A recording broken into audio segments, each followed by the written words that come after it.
बहुत समय पहले की बात है। एक महाज्ञानी पंडित हिमालय की पहाड़ियों में कहीं रहते थे।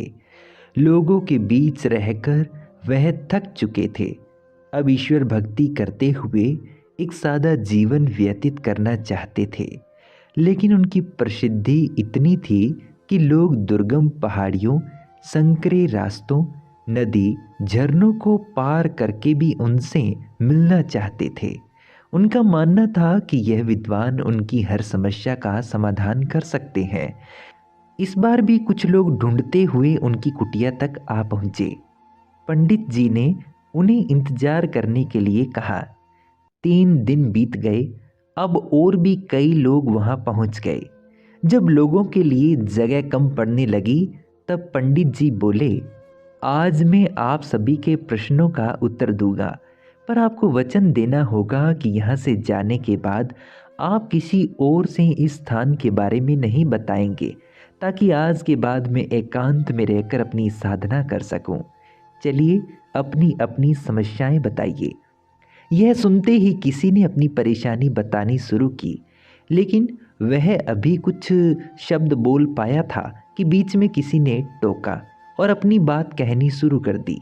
सभी जानते थे कि आज के बाद उन्हें कभी पंडित जी से बात करने का मौका नहीं मिलेगा, इसीलिए सब जल्दी जल्दी अपनी बात रखना चाहते थे। कुछ ही देर में वहां का दृश्य मछली बाजार जैसा हो गया। अंततः पंडित जी को चीख कर बोलना पड़ा, कृपया शांत हो जाइए, अपनी अपनी समस्या एक पर्चे पे लिखकर मुझे दीजिए। अब वहाँ यह सुविधा कहाँ से मिले, लेकिन फिर भी कुछ लोगों ने इसका जुगाड़ कर ही लिया। सभी ने अपनी अपनी समस्याएं लिखकर आगे बढ़ा दी।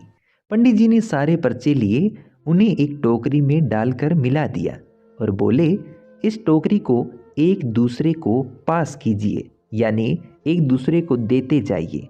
हर व्यक्ति एक पर्ची उठाएगा और उसे पढ़ेगा।